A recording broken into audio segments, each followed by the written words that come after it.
only World Food Championship host in the state. This is the Out of Bounds Show with Bo Bounds.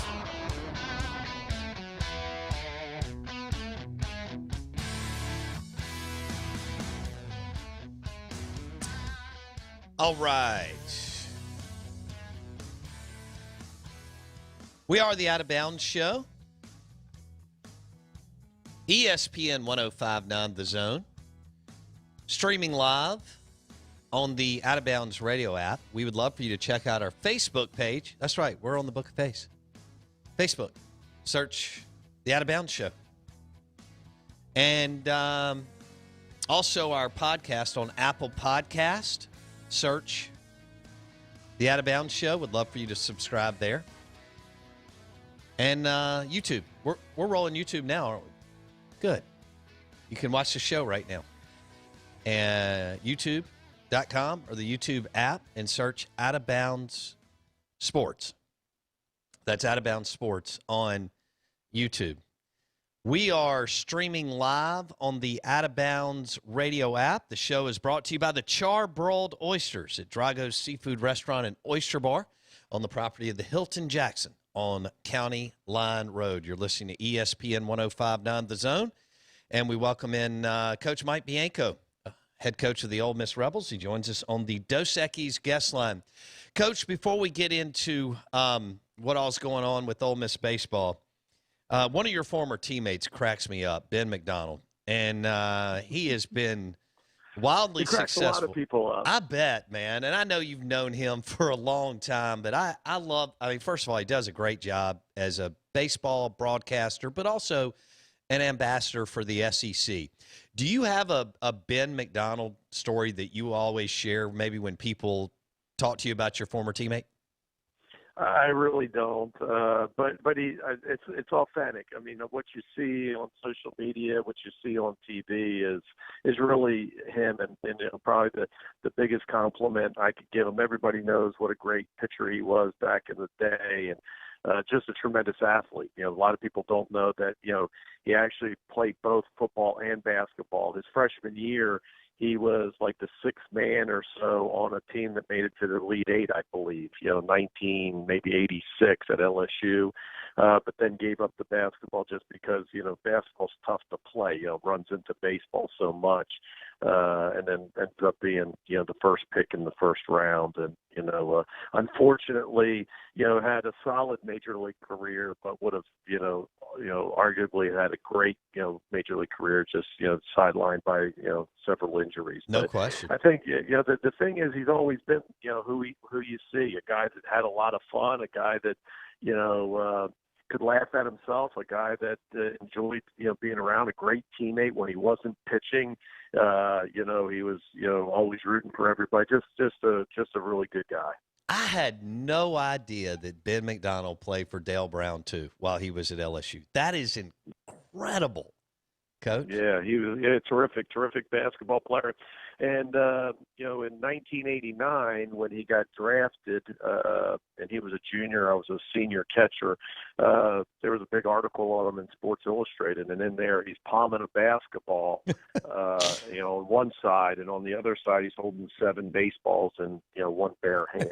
And so, you think about it, that doesn't happen in college baseball. That was 1989, so we talk about how much our game has grown, and how much, through the media and all the coverage. But think about 1989, Sports Illustrated, a college baseball player being, I don't know when it was, but probably in March, probably about this time of the year, where he was so, I think, thought of, so, renowned at that point in his career, and everybody knew he was going to be the first pick in the draft, that he's in Sports Illustrated. I mean, when's the last time a college baseball player was in Sports Illustrated? That is super cool. Yeah, I was obsessed with Chris Jackson and LSU basketball as a kid. Yeah. Well, Chris, you're a little young. Chris was, a couple of years after that. Chris was, early 90s, but he was tremendous as well. A kid from Mississippi, right? Yeah, Gulfport. Yeah, and but terrific guard there, and man, could he shoot? God, This is how big of a sports dork I was as a kid. This is when you would write letters. People can't fathom today. But I wrote Coach Burt Jenkins, who's in the Mississippi Sports Hall of Fame. He was a great high school basketball coach here, Mike. And I wrote him a letter to get Chris Jackson's autograph. And I'll be dang if a few days later, bam, in the mail. That's awesome. Yeah, isn't that cool? I had Chris. Yeah. I thought it was. I told all my buddies at school. Anyway, all right. So, Mike Bianco on the Dos Equis guest line. Coach, what's the latest on Doug Nikhazy's health? Well, I announced on, I guess, after Tuesday's night's game, he had an MRI on Monday, and he's had some tightness in his chest area, in his left pectoralis area. It hasn't really affected his throwing. He started feeling it after the Central Florida start, which would have been 2 weeks ago, this Friday, and they just treated it as a normal maybe strain or spasm, throughout the week. He threw his bullpen, felt great, midweek. He threw actually really well, against Belmont on Friday night, struck out 10 and, walked 2 in only 5 innings. But in between the innings, he started to feel a little, I don't even know if uncomfortable is the right word, just, he felt it. He felt tightness in the chest. And part of that might have been just it was a cool night and just some long innings in between. But anyway, to just be cautious, we had an MRI done on Monday, and he has a strain in what they call the pectoralis minor, which is, a little different area than we thought it. We thought it'd be the major, which is the muscle over, the top, that, you use a bench press and all of that. It's actually under that, and it's actually if you can, it's a little better area just because where it inserts into the shoulder blade rather than the shoulder. And so, but the thing, the only way that you can get it better is to rest. And so he's been going through treatment and taking some medicine for it. And, we'll have to see. Certainly not going to pitch this weekend. And then we'll have to see, the typical football day-to-day, I guess, Sure. after that. Okay. Hey, we got a day-to-day from Coach Mike Bianco. So they're getting ready they got the non-conference series this weekend, and then getting ready for Auburn and Coach Butch Thompson. And obviously Coach Bianco would like for him to be ready to roll for that Friday series in SEC play. So what is the approach? Is there any kind of different approach for this last non-conference weekend? I'm sure you and Clement and Lafferty have this laundry list of things you want to see and get done the first few weeks of the season before you go through this grueling stretch of Southeastern Conference baseball, and the league has never been better or deeper. Is there a different approach going into the last non-conference weekend or no, Coach? I don't know if there's a different approach. I think you're just trying to hone in on, what the team's going to look like a week from now. And, sometimes it's hard because, like with Doug, there's injuries, and, some of those pieces, may or may not be there. The good news is Peyton Chatagnier will be back this weekend. He'll start on Friday night. We feel that, he should be able to go 100%. We'll kind of see how that goes. So that's one, is we want to see how he reacts physically, because he needs to get some at-bats. It's been a couple weeks, of not playing, to get some live at-bats. But I think more, specifically what you're talking about is I think we got to kind of figure out the bullpen, pieces. We've pitched a lot of people. Some have done well. Some have not done as well. Some have had some ups and downs themselves. And so because I think once you get to conference play, in certain situations, you want to bring people in that can handle that situation. And I think we're trying to kind of hem that up this weekend, and so we feel a little bit better going into that last weekend. Okay. Or that first weekend SEC play. Sure. So you're trying to identify 3 or 4 guys that are you feel like you and your staff feel like are your top guys for middle relief going into Auburn in the first SEC series. That's probably a much cleaner way to say it. Okay. All right. And Chatagnier back, that's huge. When we visited with you, a couple of weeks ago, you were like, he's going to be out for a couple of weeks. We'll have to see how it goes. But that's also got to be exciting that he looks to be back and healthy and will be able to play some ball this weekend. Yeah, and if you know him, he's been chomping at the bit, and he's just so excited to be out there. He could have played on Tuesday. We just wanted to give him a few more days, but he's kind of going full speed now for about a week. And I'm talking not just sprints, but just about everything that he does.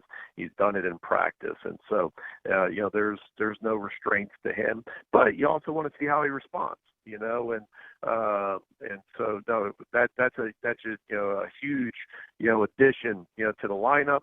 Not only from the offensive standpoint and defense, but just the emotional leader that he is. You got to remember we're still playing a freshman shortstop, so to run another we call him veteran, although 16, 17 games last year, but a veteran infielder out there makes you feel good. All right, so Chatagnier is back and he'll play this weekend. We're visiting with Coach Mike Bianco with the Ole Miss Rebels. He joins us on the Dos Equis guest line. And they've got one more non-conference series against La Monroe, and then they get ready for the Auburn Tigers. All right, so Tim Elko is on fire. I mean, this guy is doing it all. I think we mentioned earlier in the week, he's doing everything, including selling Dr. Pepper and popcorn in the stands. You and your staff have to be excited about what you're watching from this young man. Yeah, we are, but certainly not surprised. I mean, Tim is a guy that not only I think is well respected by his teammates. This is his second year as being elected captain. Was such a high vote total, almost unanimous, that he's the solo captain. There is no co-captain. But from a baseball standpoint, he's been terrific for a couple of years now. You got to kind of feel a little bad for him because as he got here as a freshman, at the same time another kid showed up named Tyler Keenan, and so he had kind of became Tyler's backup. But really, to give credit to Tim, he's worked so hard. He's played so well here.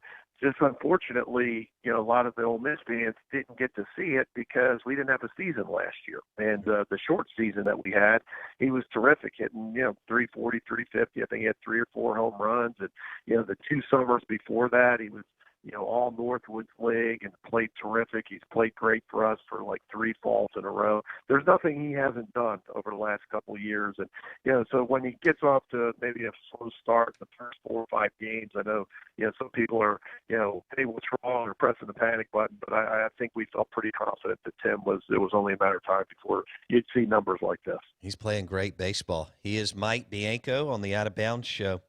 Coach, You've had a couple of walk-offs already this year, close games, walk-offs, wins. What does that say about your team? Well, I think as a coach, you don't want to necessarily be in that situation, but once you are, and especially once you are and have success, you realize that that's part of the maturation process. You realize that you're not going to win every game 10-1, and it's going to be easy and comfortable. You need to be in the fire, and you need to be in fire a little bit, especially before you get to conference play. That's why you play the schedule you play. But sometimes you just it's baseball, and sometimes it's not the opponent necessarily as it's just the baseball game and how it plays out. And you got to make some pitches at the end, you got to make some plays, and you got to have some good at bats. And so I'm excited that we've been into some of those tight situations, and because they're only going to help you as the season progresses. Last year we lost the first game and we won 16 in a row, but we had a couple walk-offs. We had to go 10 innings last year against Alcorn State and win in a walk-off. We had several one-run games, a 2-1 game against East Carolina there in front of a tough crowd, and those things harden you a little bit, right? They thicken your skin as a team and give you confidence as the season progresses. When you get in those situations at bigger games in front of bigger crowds in the SEC, then hopefully you'll be able to handle them. Yeah. Who will, with Nikhazy getting some rest, who will be the third starter this weekend for you?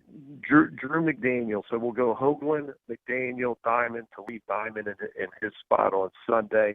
The before we even knew that Doug wouldn't be able to pitch us, we were going to separate the two right-handers. So we were going to go Hoagland, Nikhazy, Diamond, just to kind of break up the two right-handers. Thought not because anybody pitched poorly or anybody outpitched the other one. It was just, I think, because Gunnar and Doug have pitched so well, and I think they're almost interchangeable. I thought it would be a better rotation going right, left, right. And so we kind of lined that up over the last couple of weeks, and then this happens. Drew will just slip into that Saturday role until Doug gets back out there. All right, so again, last non-conference weekend, getting ready for Auburn with the batting lineup and the order. Like, how much are you willing to shake it up, or how much do you like to say, man, I want to get the 9 guys, 8, 9, depending on DH matchup, so on, but I want to set this thing 90%, or is that just not realistic, Coach? I don't really look at it, as a percentage. I think there's a lot of value, a lot more value into continuing to play people. Now, within reason. I mean, you're not going to bat 16 guys and have a different lineup every night. But I think there's a value into keeping kids aware that they're important, keeping them fresh, keeping them because I think day-to-day hitting is so fluid. The lineup is so fluid. It's not like the rotation. It's not like pitching. And not that those things are in concrete, but, man, you're much more certain of, who's throwing on the weekends and which guys are going to pull out of the bullpen. You can pull a guy off the bench that hasn't got a hit. He can get 3 hits that day and be the star of the game. That's not likely to happen on the mound. And so, to me, it's important to continue to look at what's the best 9. And, sometimes the best 9 isn't the 9 best. And what I mean by that is just because a guy has a really good batting average or a higher batting average than somebody else that plays more than him, the other guy brings some more synergy to the lineup, and the lineup's a little bit better because he's able to do some other things that maybe don't show up in a batting average. His hits are more important. He gets hits with runners on, where the other guy gets hits that are less important. So to me, the lineup is much more fluid. Okay. Well, here we go. So I know you're excited that that they've opened it up a little bit more, Oxford, Starkville, and so on. It's so important for the alums, fans, students to take in baseball. Weather should be perfect. That's a good thing, right? No doubt. And even with the governor's orders, I think our chancellor, our athletic director, and Keith Carter, Shannon Singletary, who's kind of our medical liaison to the SEC and all the COVID protocols. I mean, it's obviously the most important thing is the safety of the people and the safety of the student athletes. But we understand how important this sport is and how important it is to our fans, and they're doing everything possible to accommodate as many people as possible and keeping them safe.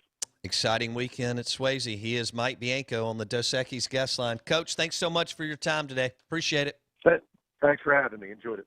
Coach Mike Bianco on the Out of Bounds show, ESPN 105.9 The Zone. It sounds to me like Nikhazy's going to be okay. Some rest, and things probably look good for Auburn. Definitely a good call to not throw him this weekend. They'll throw McDaniel, so they'll go Hoagland, McDaniel, and keep Diamond in the Sunday spot. Derek Diamond. That's right. It's a great name. Peyton Chatagnier sounds like a culinary chef in Napa Valley. Yeah. That's what we said. It's really cool. Sommelier at a nice steakhouse or something. Yeah. Or like a James Beard Award winner. Yeah. I can see that. In Sonoma or Napa Valley. A really snooty food critic.